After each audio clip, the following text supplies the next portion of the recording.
Friends, my channel name is Indian Epic History. Search this channel name on YouTube, then select playlist option for all videos like Ramayan, Mahabharata, Puran from starting. Otherwise, click the channel name or picture below the video, then go to the playlist. This is Bori critical Valmiki Ramayan book, chapter 20, Ayodhya Kand. As Rama spoke again, Lakshmana lowered his head and heard, his mind filled with both misery and delight. The bull among men had his brows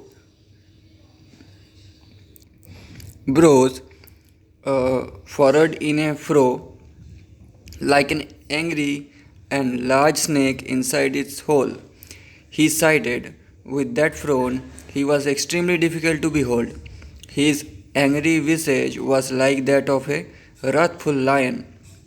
He waved his forearms around like an elephant waving its trunk around. When it bends its body and lowered its neck, with the upper portions of his eyes, he glanced sideways at his brother and said, "There is a great deal of respect in you for what doesn't warrant it. In connection with Dharma, you do not suspect that there are people who are wicked. O bull among Kshatriyas, O valiant leader, how can a person like you be scared of destiny, which is powerless? Like a miserable person, why are you praising destiny which is powerless? Why do you not harbor any suspicion about those who wicked ones? O one who knows about Dharma, why do you not comprehend that there are those who deceive in the name of Dharma? People will hate the idea of starting a consecration for someone else. O Lord of the earth, I hate the fact that your intelligence is pulled in two opposite directions and that you are confused about the subjects of Dharma.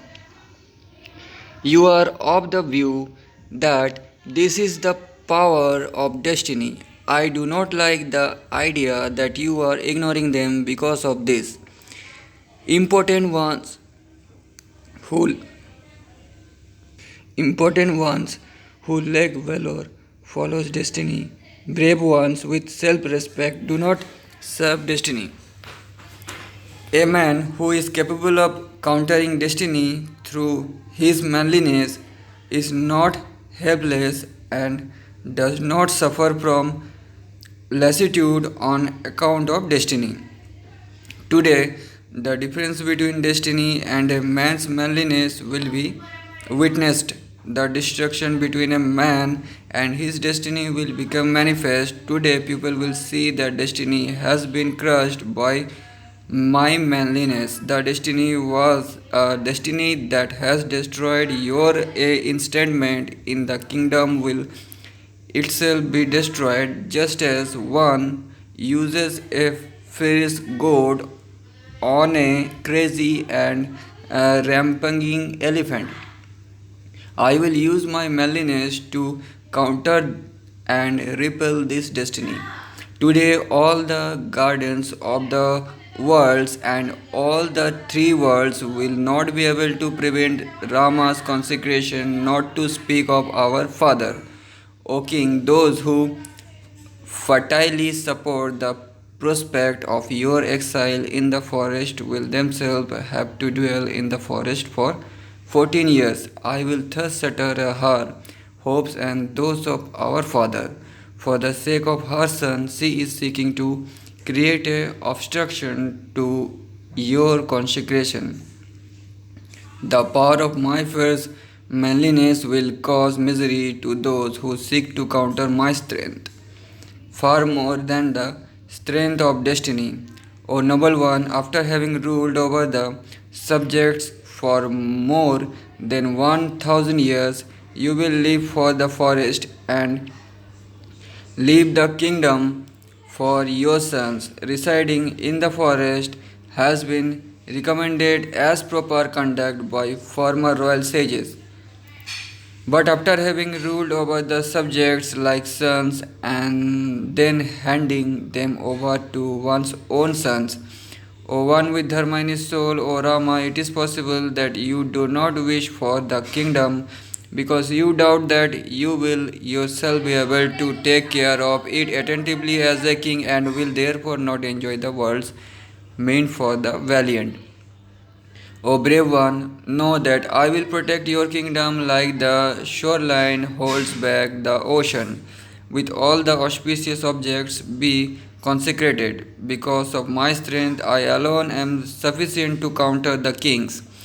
These arms are not meant to be decorations, and this bow is not an ornament. This sword is not intended for buckling, and these arrows are not meant to be immobile. All these four are meant for subduing enemies. I am not excessively affectionate towards someone I regard as an enemy. This sword is sharp as the edges, and it is as radiant as a flash of lightning. While I wield it, I do not respect any enemy, not even the wielder of the Vajra. Elephants, horses, men's arms, thighs, and heads will be served by the sword and will be strewn on the earth, which will become desolate and impenetrable. Today they will be shattered like mountains struck by this sharp and blazing sword. Elephants will fall down on the ground like clouds tinged with lightning. When I wear finger guards made out of the skin of lizards and wield my bow and arrow, which man who prides himself on being a man will be able to stand before me. I will use my arrows to strike at the inner organs of horses and elephants. Even if many strive against me, I alone am enough to take on many. O Lord, today the power of my weapons will establish your prowess, remove the lordship from the king, and confer the lordship on you. O Rama, you should act. Your arms are meant for sporting sandalwood paste, wearing armlets, ensuring prosperity, and protecting your well wishers. Repulse the agents who seek to create obstruction towards your consecration. Tell me, which ill wishers deserve to be deprived of his life? Fame and well wishers by me. I am your servant. Instruct me about how this earth can be brought under your subjugation. The extender of the Raghava lineage repeatedly wiped away Lakshmana's tear and comforted him. He said, I stand by my father plague. O amiable one, listen to me. This is the path of virtue. Next chapter 21. Kaushalya showed that he was firm about following his father's command, her voice choking with tears. He spoke to words that were full of dharma. He has never faced unhappiness earlier. He has the dharma in his soul. He is pleasant in speech towards all creatures. He was he has been born from me and Dasharatha. How can he survive on Uncha? The dependents of servants will enjoy pleasant food. How will their protectors survive on roots and fruits in the forest? On hearing that the qualified and beloved Raghava has been exiled by the king, who will believe this? Who will not be pretended? Separated from him, my misery will be like that of a great, unmatched, and colorful fire which burns down dry kindling during the winter. How can a cow not follow her? Wandering calf, O son, wherever you go, I will follow you. The bull among men heard the words spoken by his mother, who was extremely miserable, having heard Rama address the addressed his mother in these words: Kaikeyi has deceived the king. When I leave for the forest and he is also abandoned by you, it is certain that he will not remain alive. Only a cruel woman is capable of forsaking her husband, and such a thought is reprehensible. You should not do this. Kukutsha, my father, is the Lord of the earth. As long as he is alive, you should serve him. As long as he is alive, you should serve him. That is eternal dharma. Kaushalya, beautiful in appearance, was addressed by Rama in this way. Extremely pleased, she spoke to Rama, the performer of unblemished deeds, and agreed. Rama, supreme among the upholders of dharma, again spoke these words to his mother, who sorrowed greatly. It is my duty and yours to follow the instructions of my father. He is the king and master. He is the best among preceptors, among all masters. He is the supreme lord. After wandering around in the great forest for 14 years, I will be extremely happy to abide by your words. She was thus addressed by her beloved son. Kaushalya, extremely afflicted and devoted to her son, replied, her face overflowing with tears, I am incapable of residing in the midst of my co-wives. O Kukusa, looking towards your father, if you have made up your mind to leave for the forest, take me also with you. Like a wild deer, she wept as she said this. Rama told the one who was lamenting, as long as the husband is alive, he is a woman's master and God. Today, as our master, the king exercises his powers over you and me, Bharata has dharma in his soul and speaks pleasantly to all creatures. Always devoted to dharma, he will follow you.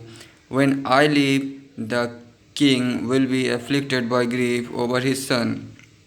Be attentive towards him so that he does not suffer from the slightest bite of exhaustion, even if a supreme woman is devoted to vows and fasting.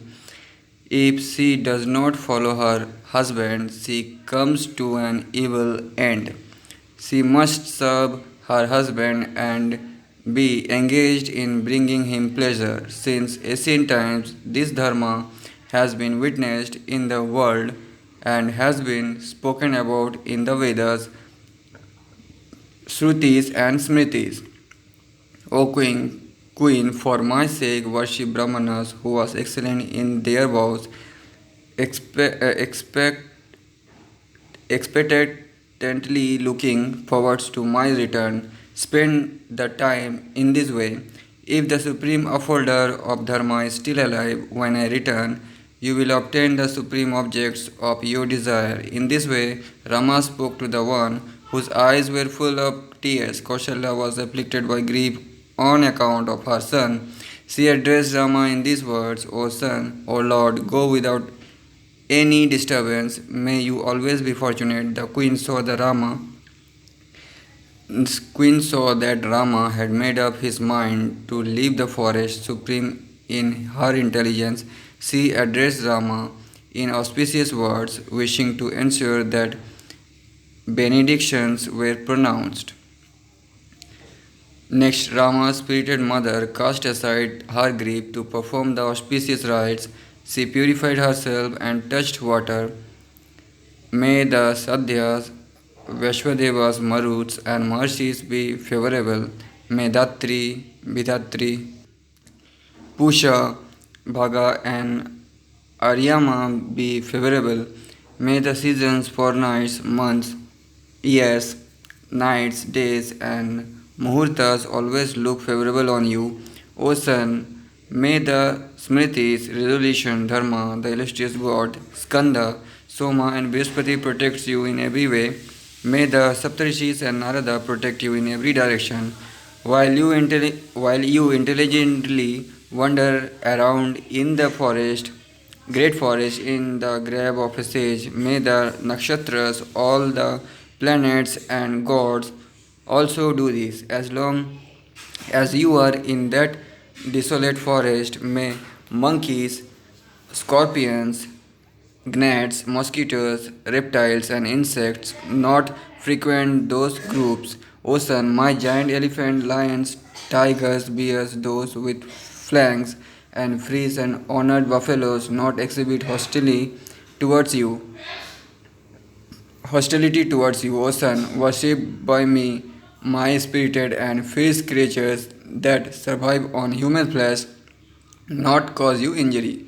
May your paths be auspicious. May your valor meet with success, O Rama, O son. Depart auspiciously with all your prosperity. May those in the firmament and also those on earth be auspicious towards you. May all the gods and those who cause you impediments also be auspicious as long as you reside in the forest. May the Lord of all the worlds, Brahma, the creator, the preventer, the preserver, and the rishis and all the remaining gods protect you. The illustrious and large-eyed and uttered these and other benedictions with garlands and fragrances, worshipped the large number of gods when Vitra was destroyed. The one with the 1,000 eyes was worshipped by all the gods with auspicious portents. May those auspicious portents also occur for you. In ancient times, when Shurpana went in search of Amrita, Vinatha prayed for auspicious portents. May those auspicious portents occur for you. To ensure success and protect him, Kaushalya invoked mantras on the sacred herbs Vishalyakarni. The illustrious one invoked the fragrance on his forehead and embraced him. She said, O son, O Rama, go cheerfully and be successful. O son, I will see you return to Ayodhya without disease and successful in every way. You will be happy and will reside in this palace when worshipped by me a large number of gods, Shiva and the others, the Marshis, demons, giant asuras, serpents, and the directions will wish for your welfare. When you spend a long time in the forest, her eyes full of tears, she thus completed the rites of benedictions in the decreed way. She circumambulated Raghava and repeatedly embraced him. Having thus been circumambulated by the queen, he repeatedly praised his mother's feet. The immensely illustrious Raghava then went to Sita abode, blazing in his own prosperity.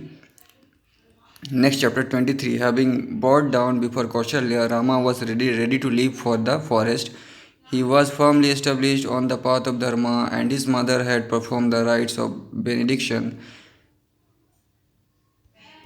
Surrounded by the god, the prince entered the royal road. Because of his qualities and conduct, he crushed the hearts of the people. The ascetic Vidahi had still not heard anything. Her heart was still set on his instatement as the heir apparent. Happy in her mind, she gratefully performed all the rites for the gods. Knowledgeable about the dharma of kings, she waited for the prince. Rama entered his own residence which was decorated well. It was full of cheerful people. Humbly he lowered his face a little. On seeing that her husband was trembling, Sita stood up. He saw that he was tormented by grief and that his senses were distracted through thoughts. She saw that he was pale in face and sweating. As if he couldn't stand it, tormented by sorrow, she asked, O Lord, what has happened, O Raghava? Brahspata Pusha is full of prosperity today. That is indeed what the wise Brahmanas have pronounced. Why are we distressed in your mind? Your beautiful face is covered. It does not shine like an umbrella with 100 ribs, white like the foam in water. When fainted by a whisk, your lotus eyed face is as radiant as the moon or a swan. But your face is not being fanned today, O bull among men, delighted. The when these Sutas and Magadas aren't singing praises today, nor are they pronouncing the auspicious benefits after you have sprinkled your head, nor are the Brahmanas accomplished in the Vedas, following the decreed rites and smearing your head with honey and curds. The ordinary people, all the ornamented leaders of the Shrenis and the inhabitants of the city and the countryside do not wish to follow you. The best Pusharata is yoked to four swift steeds with golden reins. Why is it not proceeding in front of you? O brave one, the handsome elephant is worshipped because it possesses the auspicious signs. It has the complexion of a dark cloud or a mountain. Why cannot it be seen? Proceeding before you, O handsome one, O brave one, ahead of you, I do not see it bearing an golden and colorful throne. When arrangements have been made for the consecration, why is the complexion of your face is like this? This is never happened before. Why can no joy be discerned? She lamented in this way. The descendant of the Raghu lineage replied, O Sita, my father is exiling me to the forest. O one who knows about Dharma, O one who follows Dharma, you have been born in a great lineage. O Janaki, in due order listen to what has befallen me. My father, King Dasharatha, is plagued to the earth. In earlier times, pleased in his mind, he granted two great boons to Kaikeyi.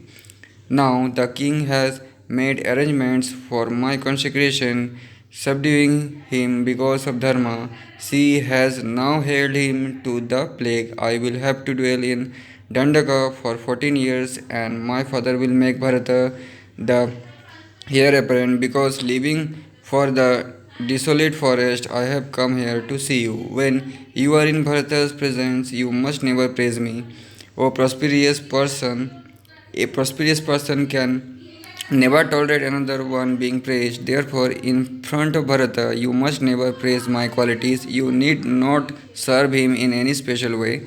However, when you are near him, be kindly disposed, O spirited one, observing the plague given by my senior. I will leave for the forest today. Be steady, O fortunate one, O unblemished one. When I have left for the forest frequented by sages, you can observe vows and fasting. You can wake at the appropriate time and following the ordinances. Worship the gods, worship my father, Dasharatha, Lord of man.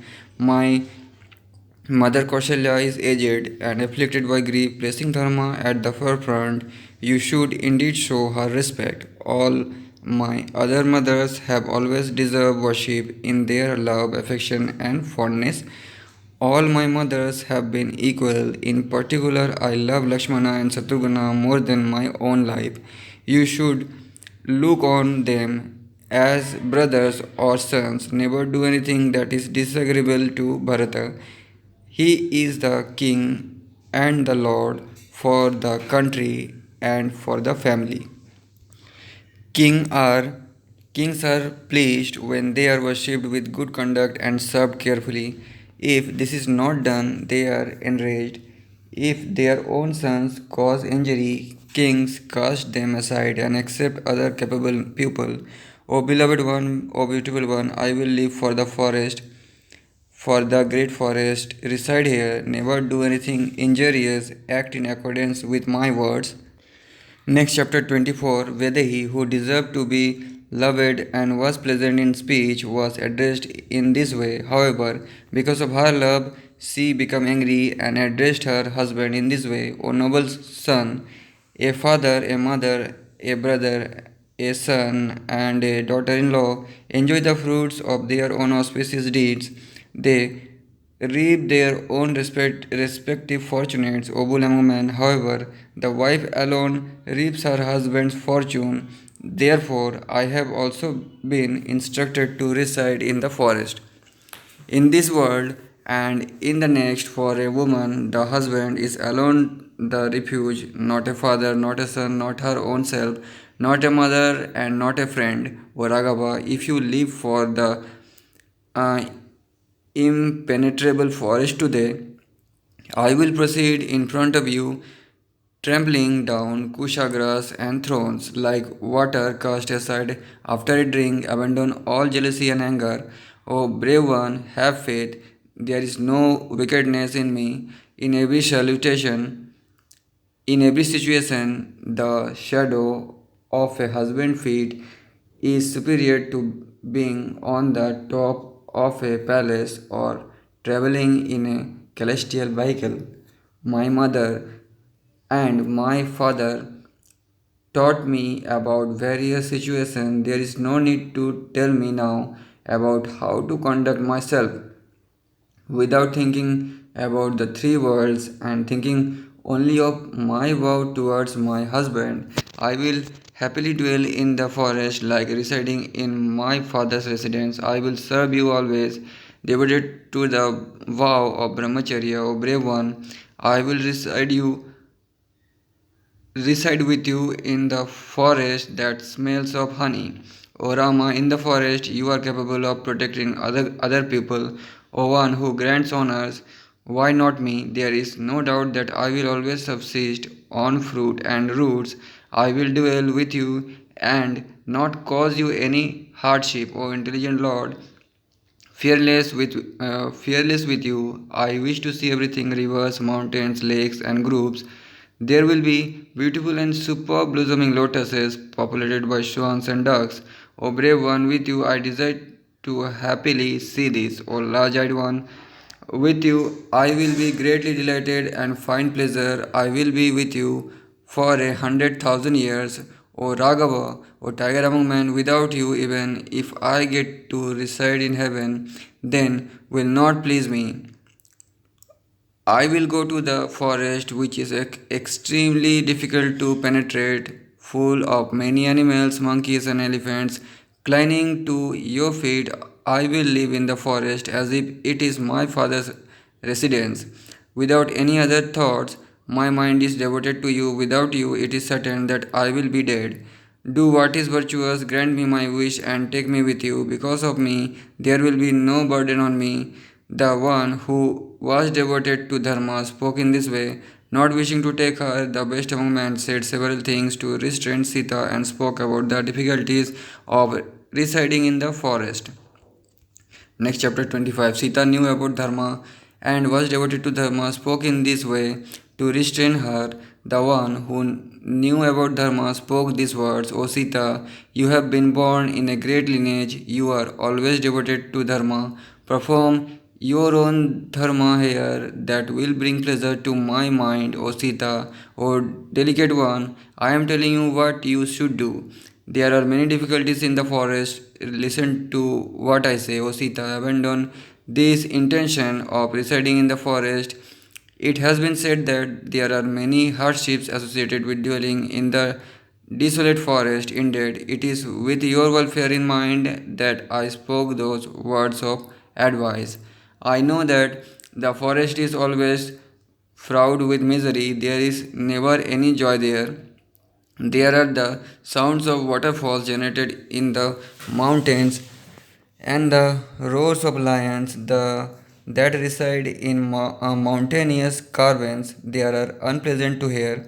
Therefore, the forest has hardships. When one is exhausted at night, one has to sleep on the bare ground, on a bed of fallen leaves that one has made oneself. Therefore, the forest has great misery, O Maithili, O Sita, depending on one's strength. One has to fast. One has to bear the burden of matted hair and wear garments made of bark. Strong winds, darkness, and hunger are always there. There are many kinds of great fear. Therefore, the forest has greater misery, O beautiful one. There are many reptiles, diverse in form. These proudly roam around on the ground. Therefore, the forest has greater misery. There are snakes that make their abode in the rivers. These roam crookedly in the rivers and remaining there make the rivers difficult to cross. Therefore, the forest has great misery. There are flying insects scorpions, insects, gnats, and mosquitoes, or delicate one. These always cause annoyance, therefore, in every way, the forest has great misery. O beautiful one, there are trees with thorns and crucia grass and reeds in every direction. This Parvades and forest with their branches, therefore, the forest has greater misery. Thus, enough about living for the forest. You will find the forest unbearable. Thinking about it, I see that the forest possesses many hardships. The great souled Rama could not consent to taking her to the forest. However, Sita did not accept these words. Extremely miserable, she told him the following. Next 26. Hearing Rama's word, Sita was miserable, her face overflowing with tears. She softly spoke these words. You have spoken about the hardships of living in the forest. Since your affection is more important, note that these are actually qualities. My seniors have instructed me that I should go with you, O Rama. Separated from you, I will give up my life on earth. O Raghava, as long as I am near you, not even Shakra, the Lord of the gods, is capable of oppressing me with his energy. O woman without a husband is incapable of remaining alive. O Rama, I have been taught by you about this being desirable, O immensely wise one. In earlier times, when I was in my father's house, I tell you truthfully that I heard from Brahmanas that I was indeed going to live in the forest, O immensely strong one. In that house I heard the words of the Brahmanas that I possess these signs. Therefore, I have always been ready to live in the forest. That destiny of living in the forest must indeed be fulfilled by me. O beloved one, I must go there with you. It cannot be otherwise. Destiny will come true, and I will go with you. The time has come for the Brahmana's words to come true. Indeed, I know that there are many kinds of hardships associated with residing in the forest, O brave one. However, those are certainly faced by men with unclean souls. As a maiden in my father's house, I heard about living in the forest in my mother's presence. A female mendicant with virtuous conduct told me this, O Lord, earlier in many kinds of ways. I have given you pleasure, therefore with you I wish to live for the forest. O fortunate one, O Raghava, I am waiting for the time when I can go with you. The idea of being brave and dwelling in the forest appeals to me. Because of my pure soul and love, I will be without any tents. I will follow my husband. My is my divinity. Even if I die, I will be fortunate in remaining with you, O immensely wise one. In this connection, the sacred words of the illustrious Brahmanas have been heard. In this world, if a woman's father gives her away with sanctified water, her own dharma is to be with her husband even after death. You desire this woman. She is excellent in conduct and is devoted to her husband. That being the case, why don't you wish to take me with you? I am faithful and devoted to my husband. I am distressed. I share equally in your happiness and unhappiness, O Kukutsha. Since I share equally in your joy and misery, you should take me with you. I am miserable. If you do not wish to take me to the forest, I will resort to poison, fire, and water, and thereby cause my death. She wished to go in this and many others ways. However, the mighty armed one did not agree to take her to the desolate forest. Thus addressed, Maithili was overcome with thoughts. Warm tears issued from her eyes, and she seemed to be bathed in this. Whether he was full of rage and immersed in truth, the self-controlled Kukusha remained her and comforted her in many ways. Next chapter 27. Maithili means Sita, Janaka's daughter, was comforted by Rama about living in the forest. She spoke to her husband. Greatly agitated, Sita approached the broad chested Raghava in words full of love and pride. What will my father, the Lord of Vidya and Mithila, think of himself, O Rama? He has obtained a son in law who is a woman in the guise of a man. In their ignorance, the people utter a falsehood about Rama's strength scorching like the rays of a sun. There is no great energy in you. Why are you distressed? What fear assails you? I have no other refuge. Why do you wish to forsake me, obey one, know me to be as devoted as you as Savitri, who followed Satyavan, Dumasena's son, O unblemished one. With the exception of you, I do not wish to see anyone else, not even in my mind. I am not like others who cause ill repute to their lineages. O Raghava, I will go with you. I am your own wife since I was a maiden. I have dwelled with you, O Rama. You now wish to give me away to others as if I am a public dancer. Without taking me with you, you should not leave for the forest, whether it is austerities, the forest, or heaven. It should only be with you. I will follow behind you whether you are sporting or sleeping along the road. I will not suffer from any exhaustion there. When I am on the path with you, kusha, reeds, cane, grasses, and thorns of trees which touch me, however, they will be like the touch of cotton or deerskin. Great storms will rise and will envelop me in dust. However, I will take pleasure in these as if it is a supreme gift of sandalwood powder, while in the forest, at the extremities of the forest, I will lie down on green grass, can lying down on a bed covered with spreads provide greater happiness than that. You will give me leaves, roots, and fruits that you have collected yourself, whether it is little or a lot. That will be like Amrita to me. I will not remember the abodes of my mother and my father. I will enjoy the seasonal flowers and fruit. Having gone there, I will not see anything disagreeable. There will not be any sorrow on my account. I will not be a great burden to bear. Being with you in heaven, being without you in hell, O Rama, knowing about my great love, go with me. I am innoxious even after this. If you don't take me with you, I will drink poison. I will not come under the subjugation of the enemy. Therefore, I do not wish to live in misery. O beloved, if I am negligible, neglected by you, that is superior alone. I am incapable of tolerating this misery and grief for an instant, not to speak of 14 years. It is in this way, tormented, she lamented piteously in many ways. She embraced her husband and wept loudly. She was like a female elephant, pierced with the poisoned arrows of many words, like a piece of kindling emitting a fire. She released tears that had been held back for a long time. As a result of her torment, tears followed from her eyes.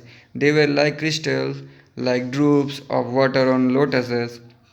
In her misery, she seemed to be unconscious.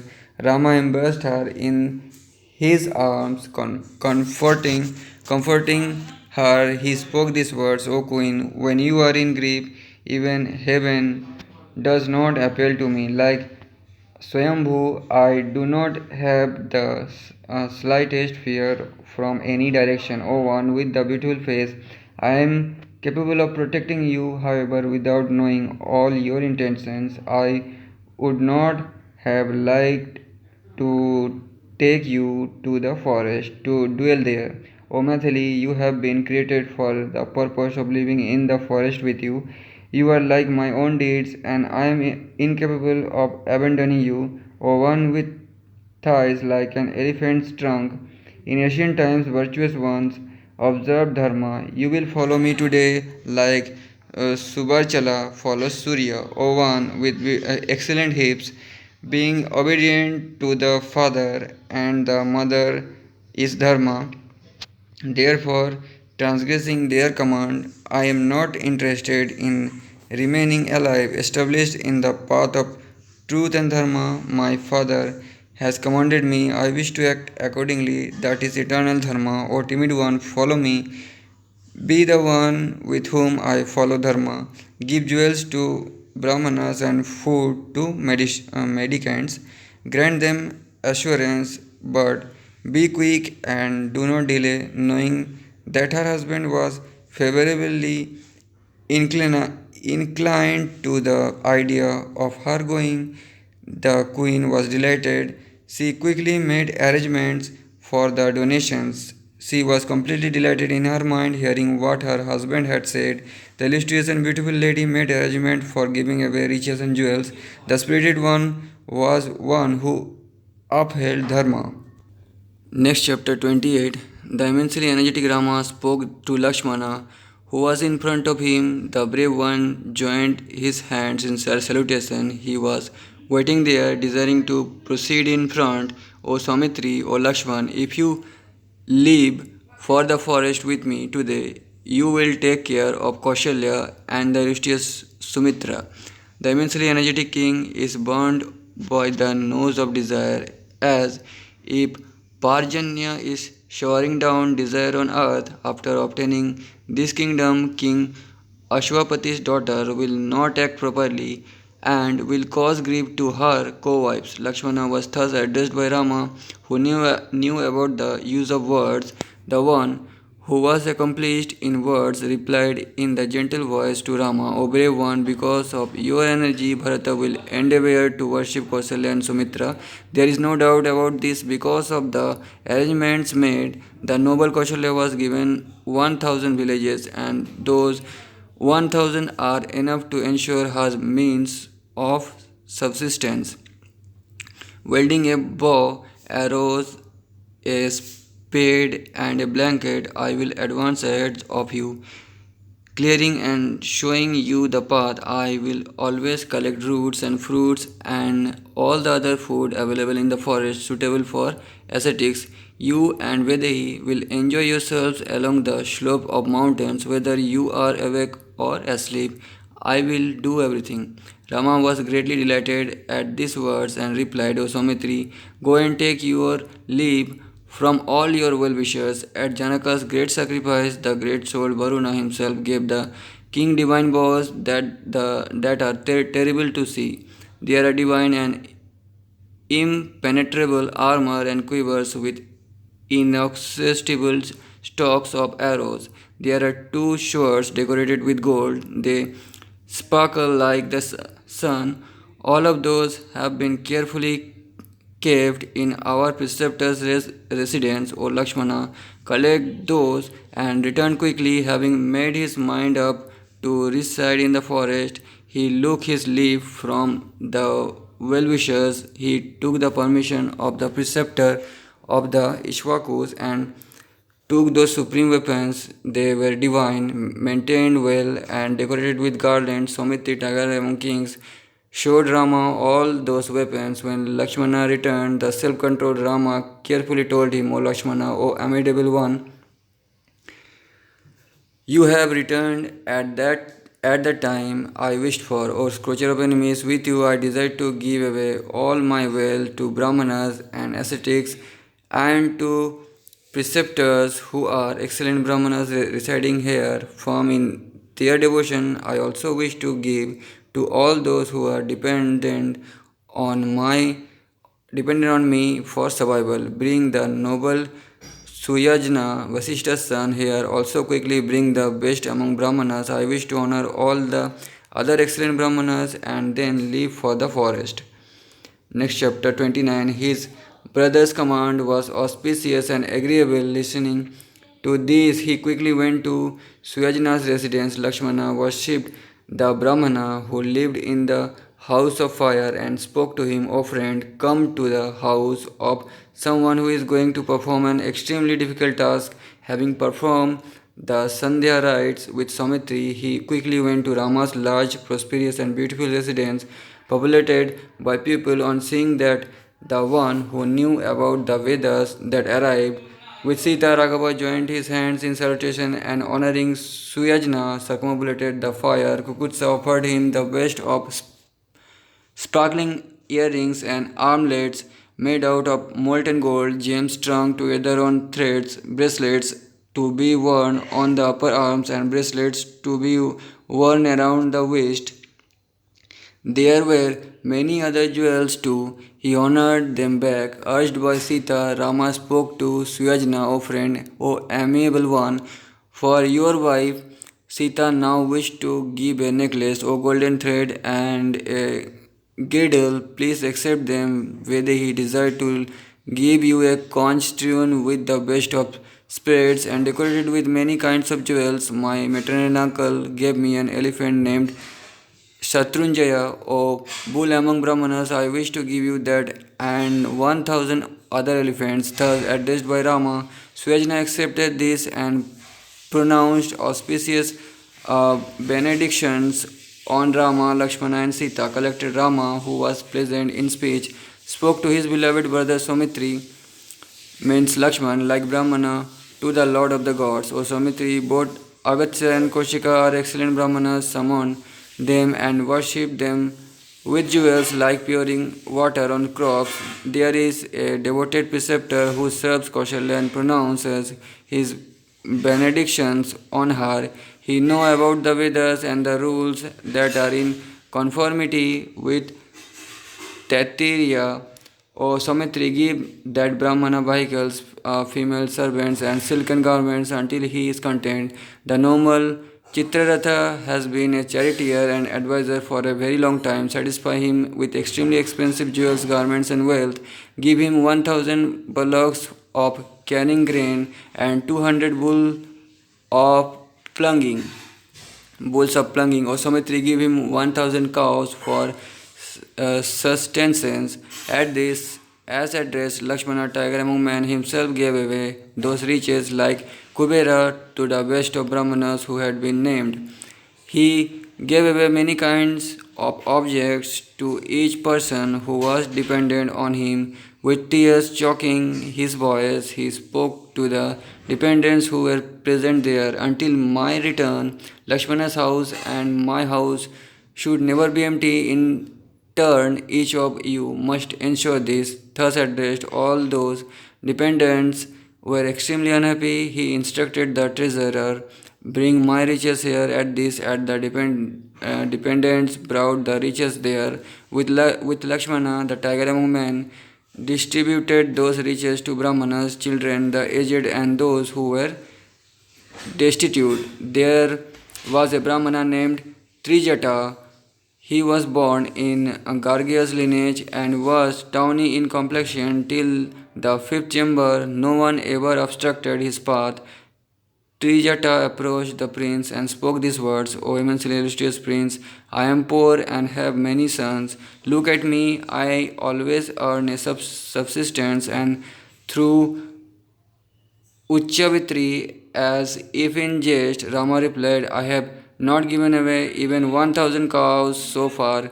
Fling your stuff, you will get as many as that expense. Enoxious, he girded his lower garment and around his waist and flung the staff with as much strength and force as he could muster.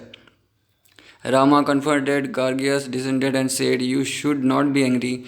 I said this only in jest. The great sage Trijata was delighted. He and his wife accepted a herd of cows.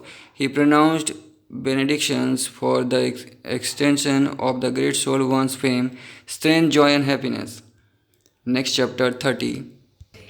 With Bedehi means Sita, the two Raghavas gave away a lot of riches to Brahmanas. With Sita, they then went to see their father. They took those blazing weapons which were so difficult to look at. Sita adorned them with heaps of garlands. The mansion in the palace were like the tips of celestial vehicles. However, the prosperous and handsome people who enchanted them seemed to be indifferent. The roads were full of many auspicious people, and it was impossible to walk.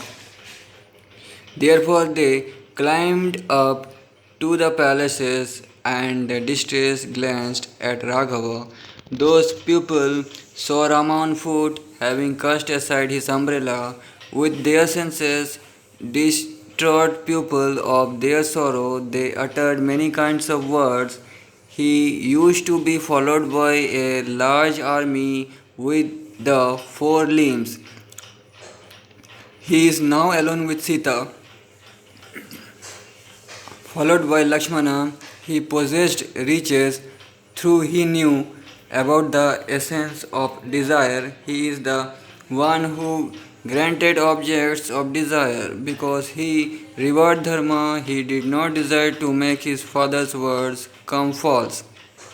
The people who are on the royal road today can see Sita. Earlier, even creatures that flew through the sky were unable to see her. Sita applied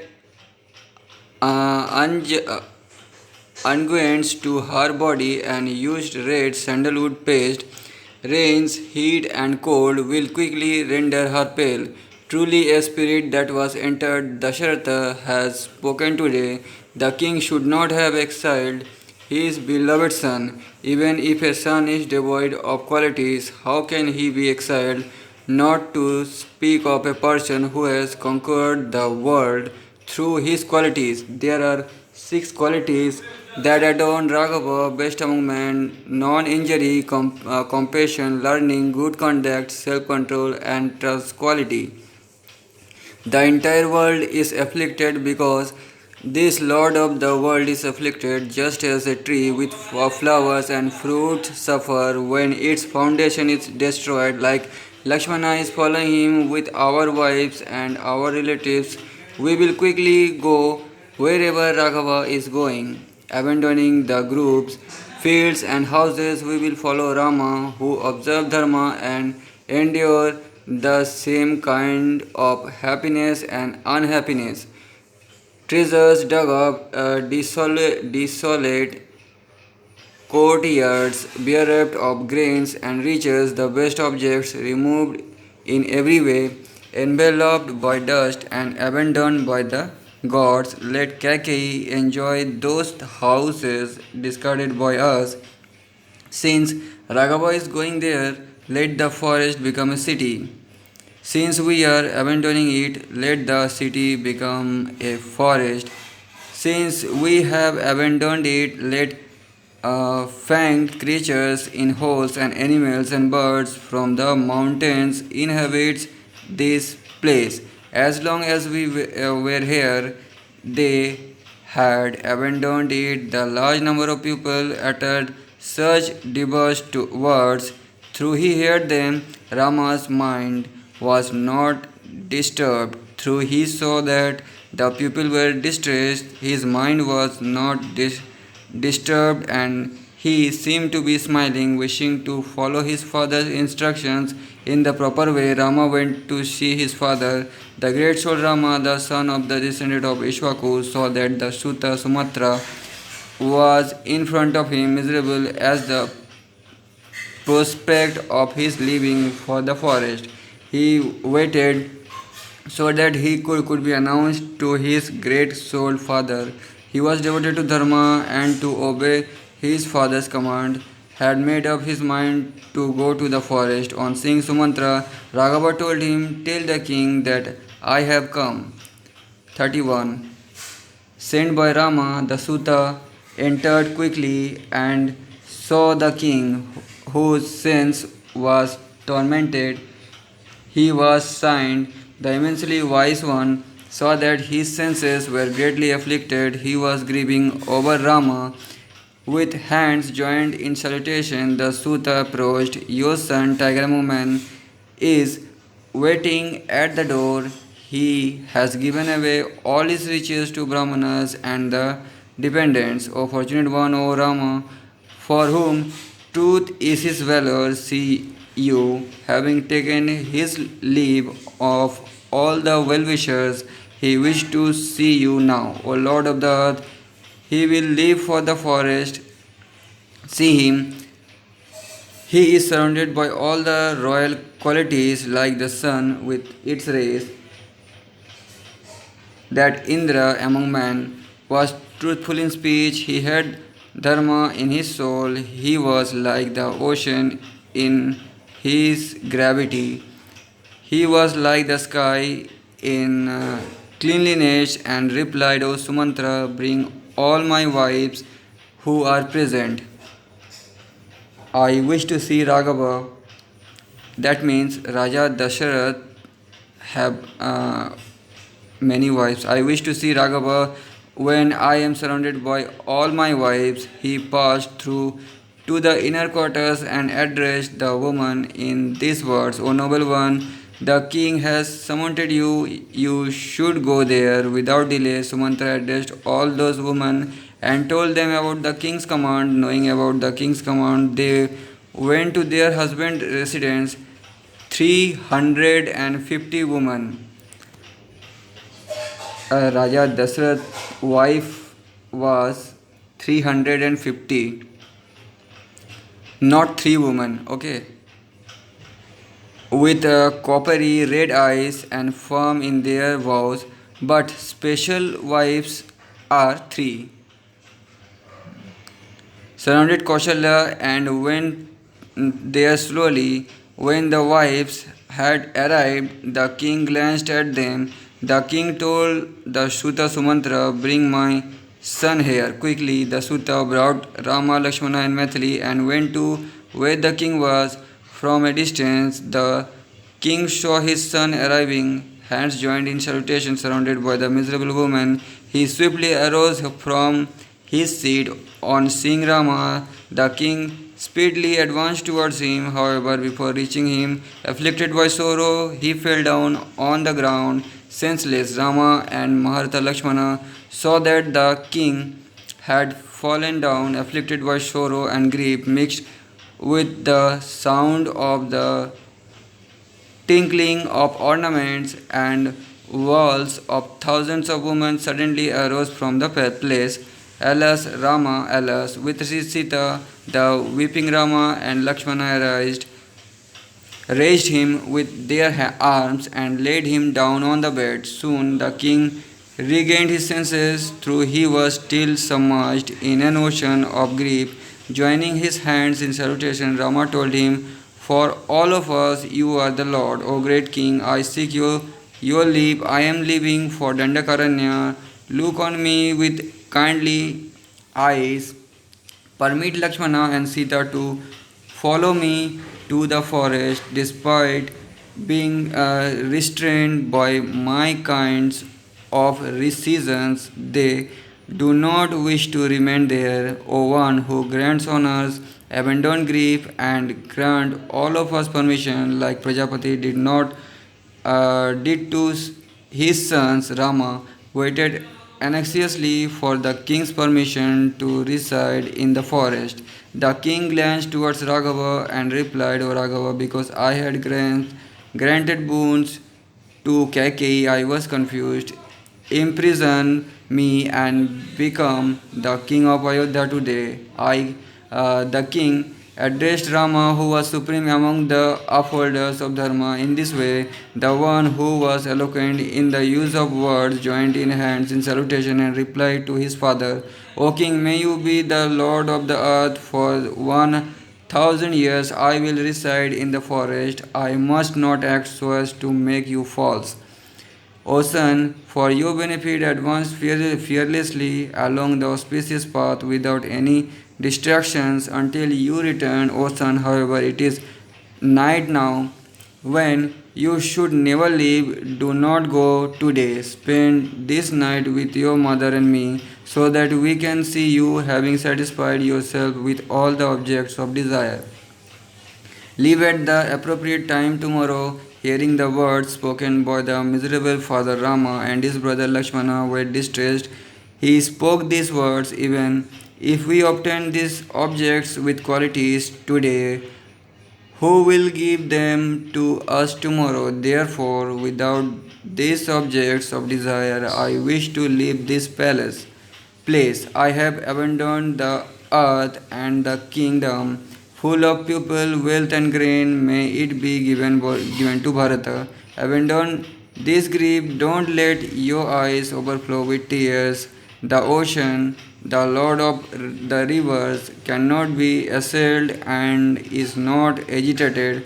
I do not wish for the kingdom, happiness, Maithili, or you, our bull among men, without any falsehood.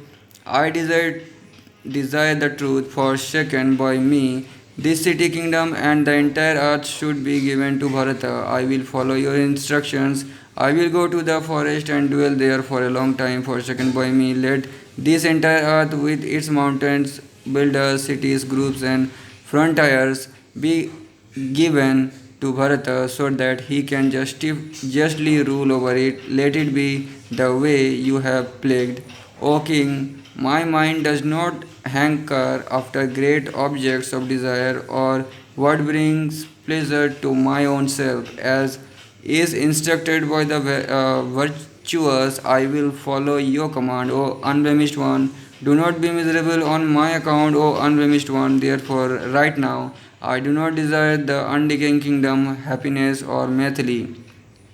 When I am associated with falsehood, I do not wish to remain alive. I desire that the plague of truth should come true. We will eat fruits and roots in the forest. We will see the mountains, rivers, and lakes. We will enter the forest with its wonderful trees. May you be happy. Let us withdraw. Next chapter 32. O descendant of the Ishvaku lineage was afflicted because of the plague he had himself given. Shedding tears, he cited repeatedly and spoke to Sumantra or Suta.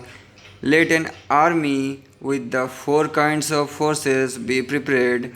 Let it be given all the jewels so that it can quickly follow Raghava. Let the prince's army be extensive. Let it be adorned with courtesans who are good in conduct and extremely rich merchants.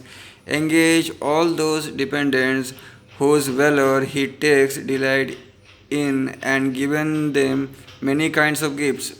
Once he kills deer and elephants, tastes honey from the forest, and sees many rivers, he will not remember the kingdom. Let my store of grain and store of riches follow Rama.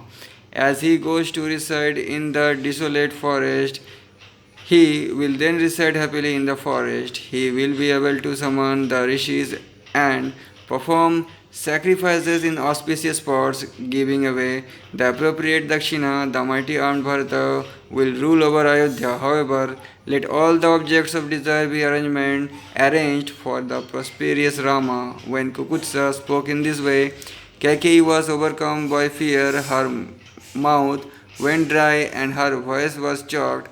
Pale and pretended, Kaikeyi spoke these words: all the virtuous people will leave the kingdom, and it will be like a vessel from which the liquor has been drunk.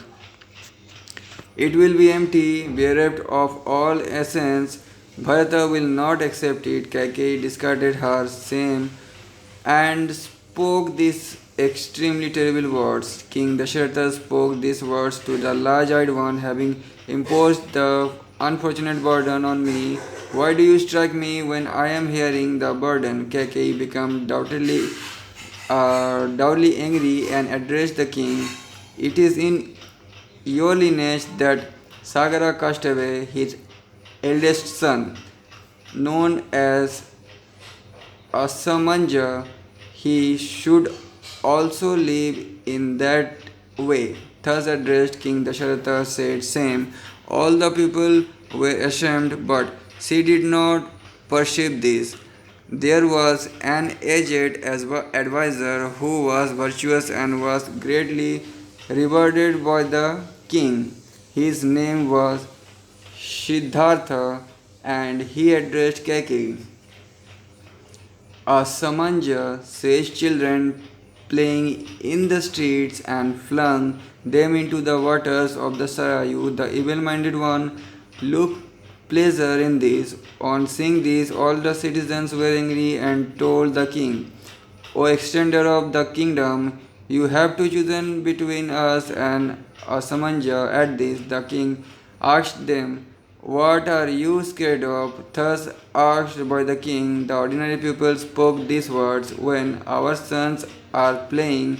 The foolish one, confounded in his senses, seized those children and flings them into the Sarayu. He obtains infinite delight from this, hearing the words of the ordinary pupil.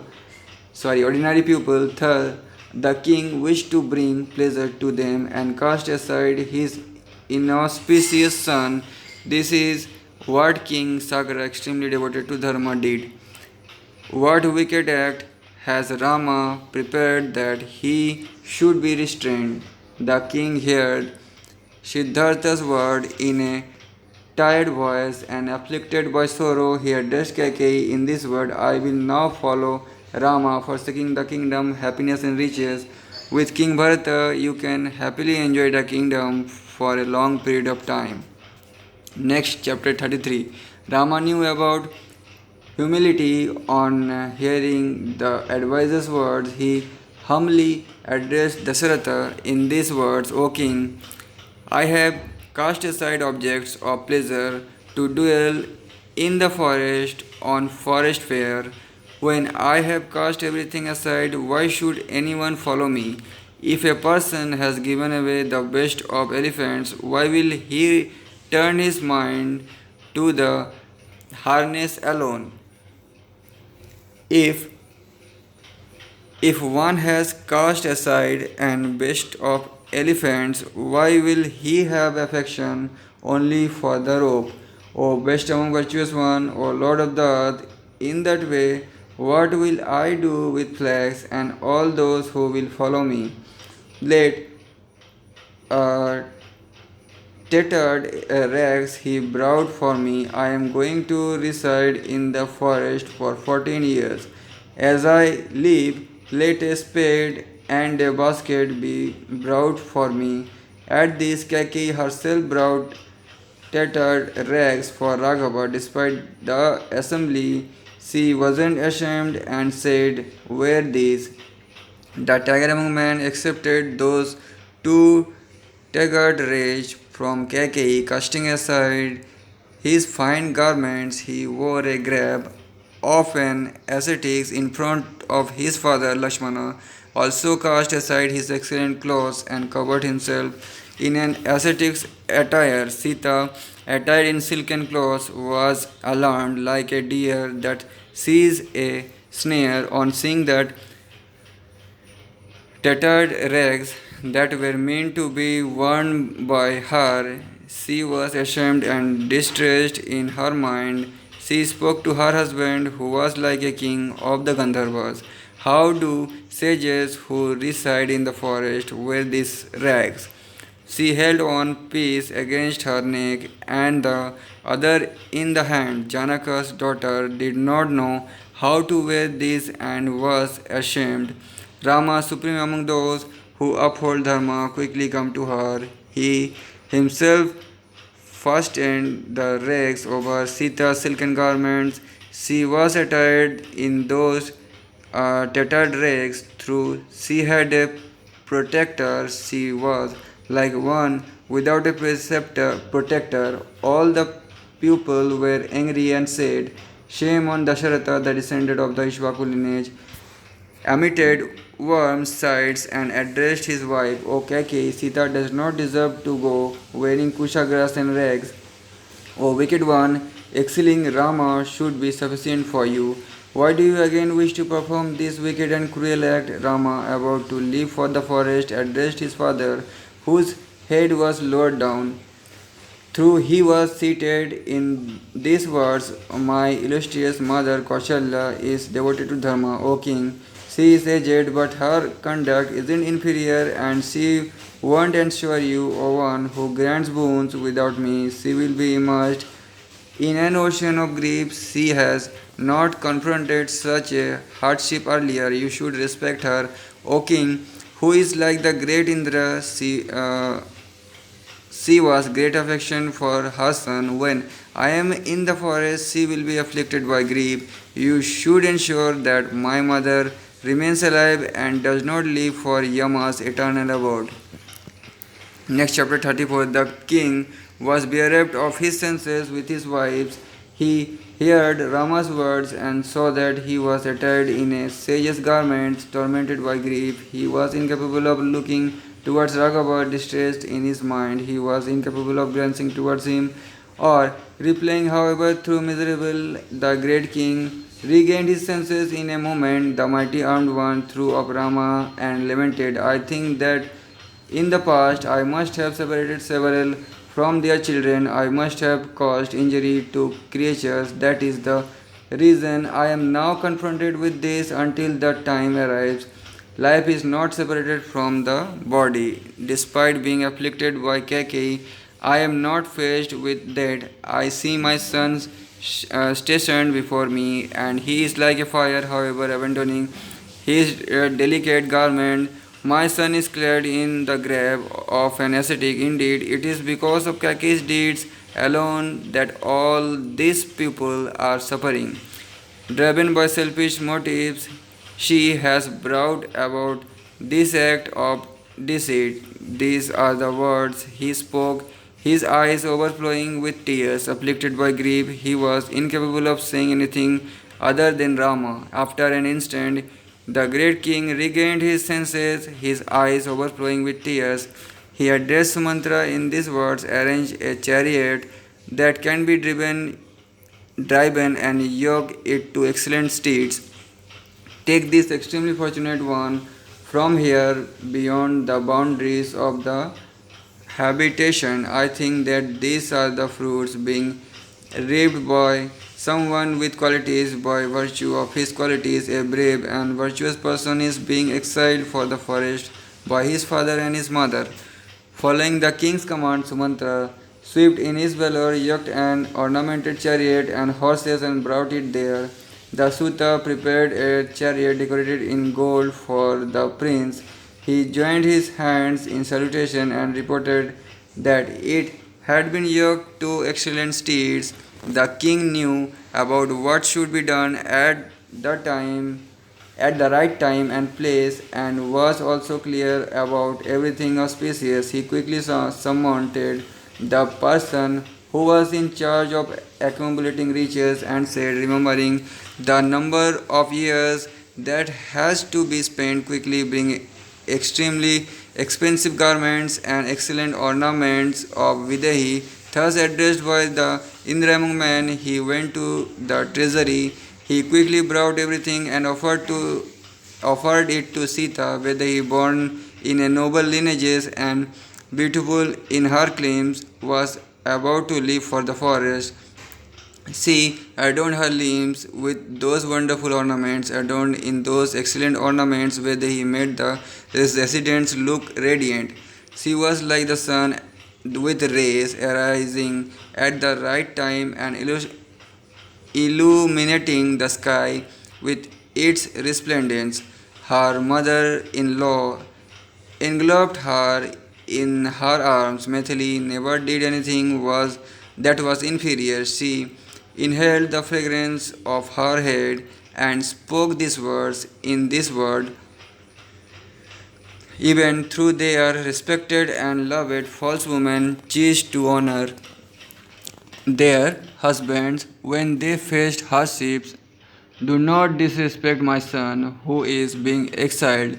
Though he possesses riches, he is poor now. However, he is still your divinity. Sita understood the words spoken. Full of dharma and artha, she joined her hands in salutation and addressed her mother in law, who stood in front of her. O noble people, I will do everything that you had instructed me. I know how I should conduct myself towards my husband. I had heard this earlier too. O noble one, you should not acquaint me with O wicked woman. I am not capable of deviating from dharma, just as the moon cannot be separated from its radiance. Without chords, the veena doesn't make a sound. Without wheels, a chariot does not move. Even if she has 100 sons. A woman doesn't obtain happiness without her husband. A father gives a limited amount. What a mother and a son give are also limited, but what a husband gives is unlimited. What a husband gives is unlimited. Who does not worship a husband? O noble one, I have been instructed by my best, those who are supreme upholders of dharma. How can I disrespect him? To a woman, the husband is a divinity. Sita's words penetrated Kaushalya's heart, and on hearing them, the one who was pure of heart suddenly released tears because they were a source of both misery and joy. Rama was supreme in knowledge of dharma, amidst all the mothers. He joined his hand in salutation and approached his own mother, who was most revered of all. He spoke these words, O mother, you should not be sad. Look towards my father. The period of dwelling in the forest will soon be over. The period of 14 years will pass as if you were sleeping. You will see me return here. Surrounded by well wishers, he spoke these words to his mother and they conveyed deep meaning. He then glanced at his 350 mothers. Rama's 350 mothers. They are Dasharatha's wives.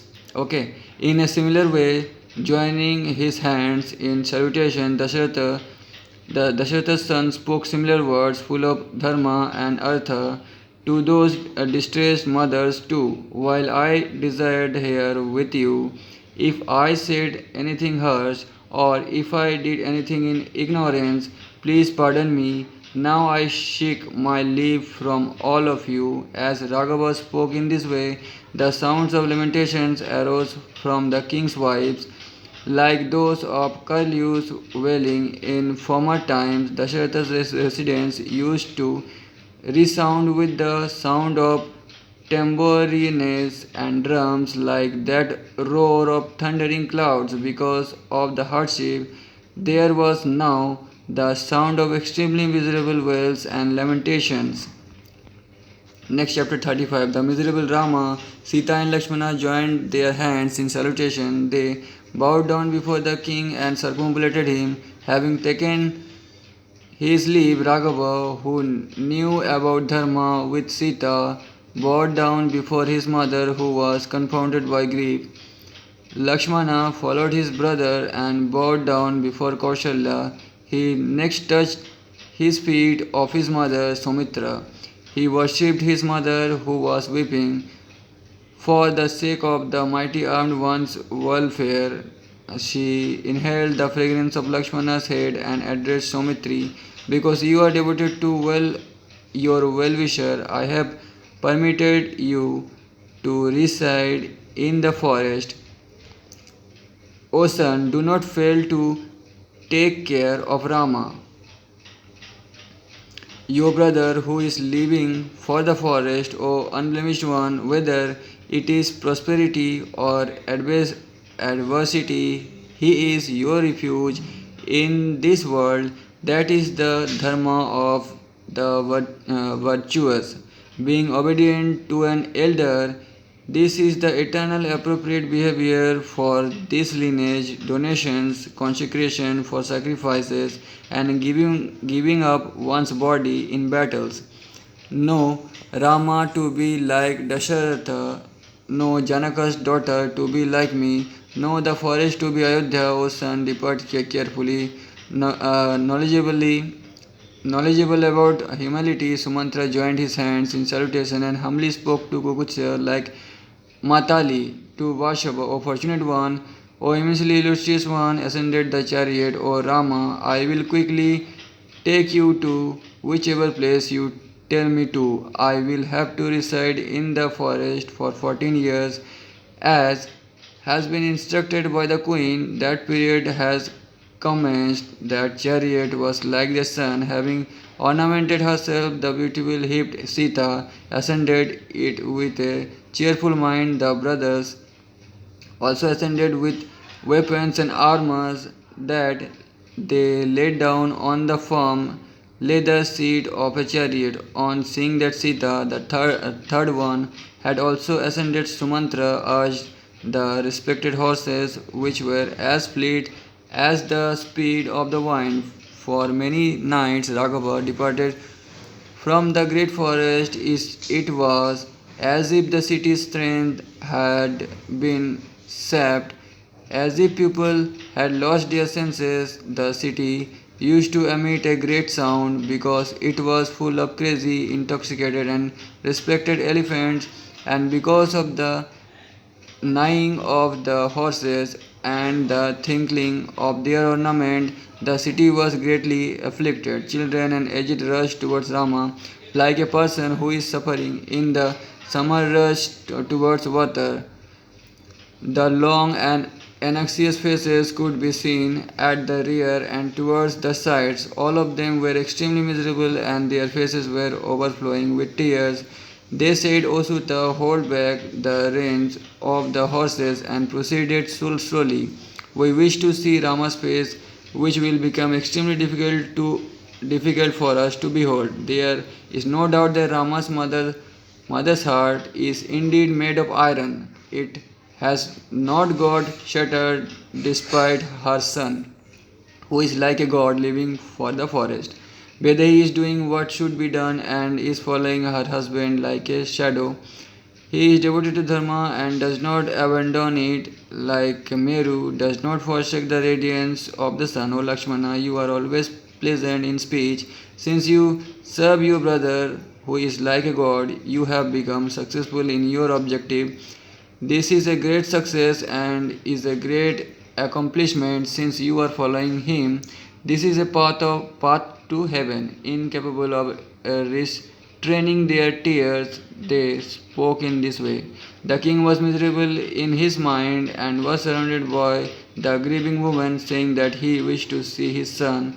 He emerged from his house ahead of him. A great sound of lamenting woman could be heard. This was like the wailing of female elephant when a large male elephant has been tied up. The father King Kukutsa used to be handsome, but he seemed shrunken like the full moon when it has been enveloped in an eclipse. When the man saw that the king was distressed and extremely miserable, the tumultuous sound arose from Rama's rear. Some said, Alas, Rama, others said, Alas, Rama's mother. All those in the prosperous inner quarters started to weep and lamented. As he glanced back, Rama saw his father and mother following along the path. Distressed and not in control of their senses, he was bound in the nose of Dharma and could not look at them directly. They deserve happiness and did not deserve this unhappiness. Through they deserve vehicle, they were on foot. On seeing this, he instructed the chariot to drive swiftly.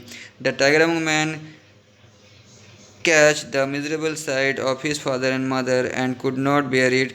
Like an elephant struck by a goad, the weeping Kaushalya ran after the chariot, wailing, Alas Rama, Rama, alas Sita, alas Lakshmana. His mother seemed to be dancing and he could not stand the sight. The king said, Wait, Raghava said, Go. Sumantra was coughing between the two, and if in the midst of a whirlpool, Rama told him, It is weak to witness their grief for a long period of time. When the king betrays you later, you can say that you did not bear him. Hearing Rama's words, the charioteer acted in accordance with them. He took his leave of the pupil and urged the horses to proceed even faster. Circumambulating Rama mentally, the king's attendants returned. However, the men were incapable of controlling the flow of their tears. The advisors addressed the great king Dasharatha in these words: If one wishes for a person to return, one should not follow him for a long distance. The king heard these words, which were full of all the qualities his body was prospering and his form was dejected. With his wives, the miserable king stood there looking towards his son. Next chapter 36. Next chapter 36.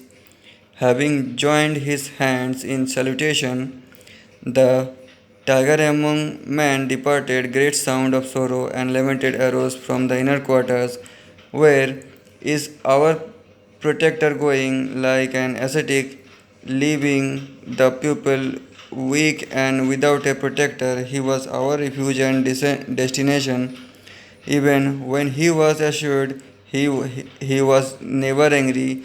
He cast aside all kinds of rage. He pacified all those who were angry, sharing in their sorrow. Where is he going? The immensely energetic and great soul one's mother is Kaushalya, and he respected us the way he respected her.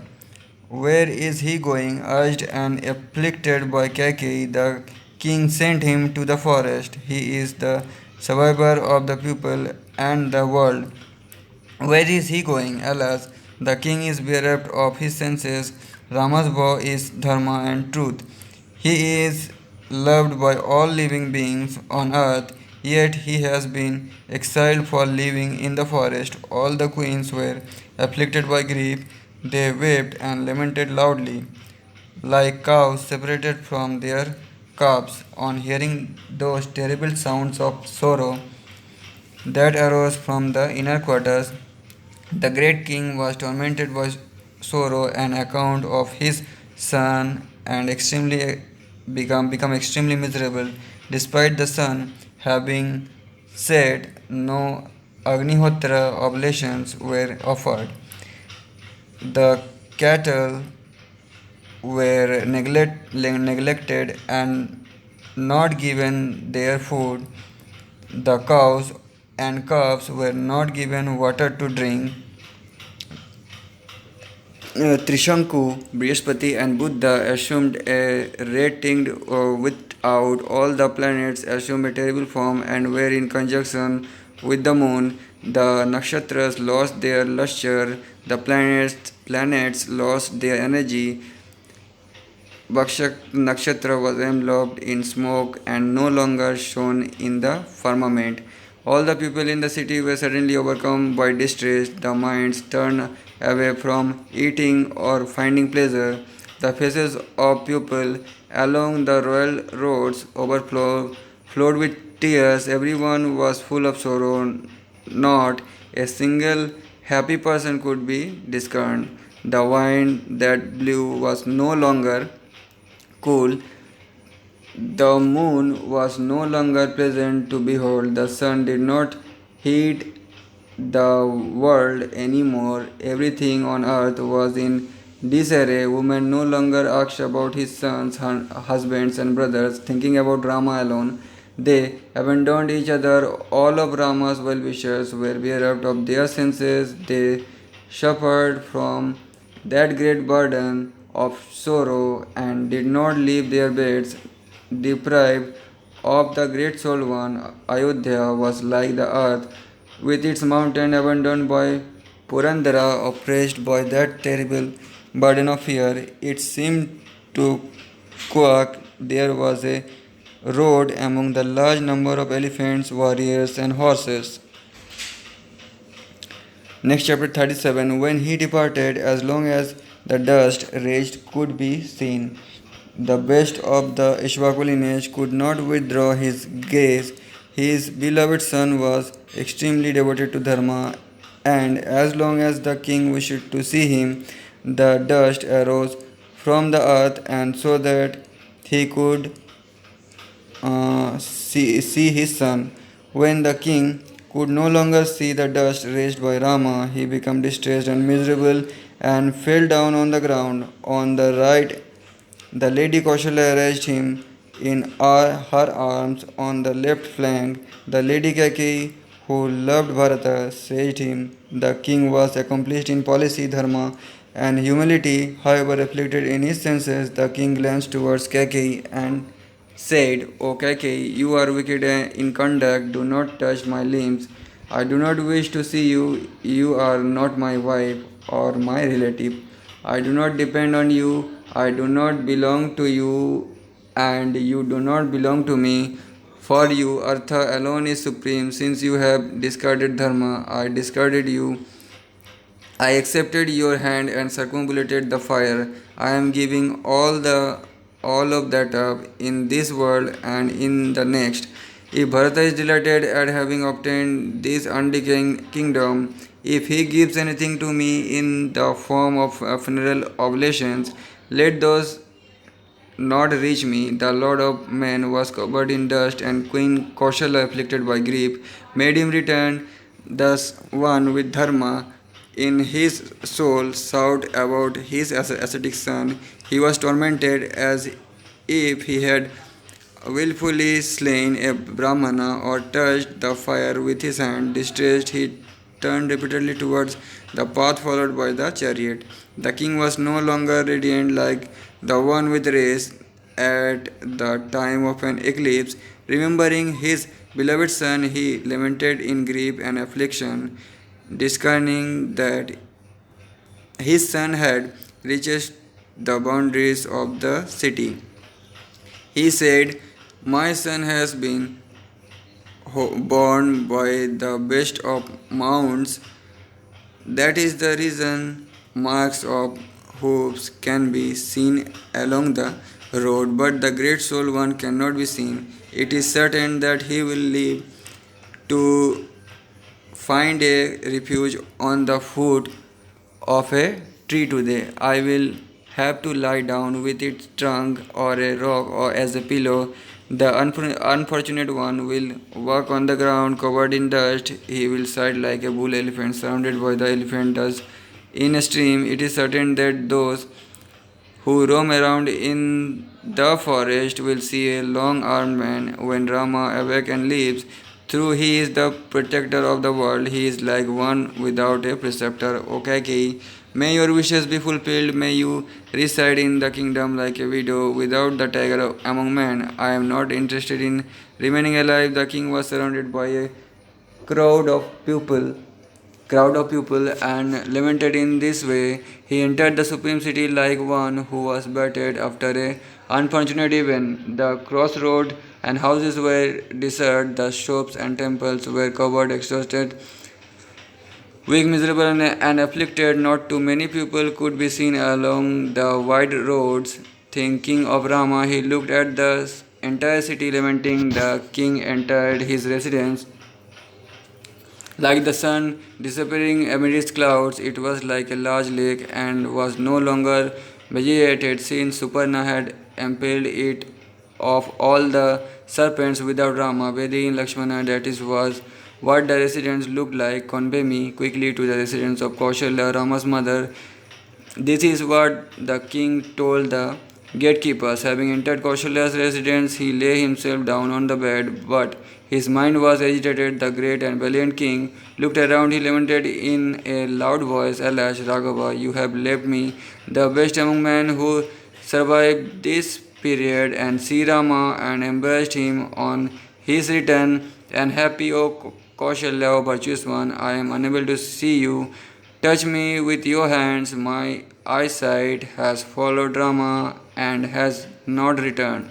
The queen saw that through the Indra among men was lying down on the couch. He was thinking of Rama. She became even more distressed and sat down because of hardship. She too sighed and lamented.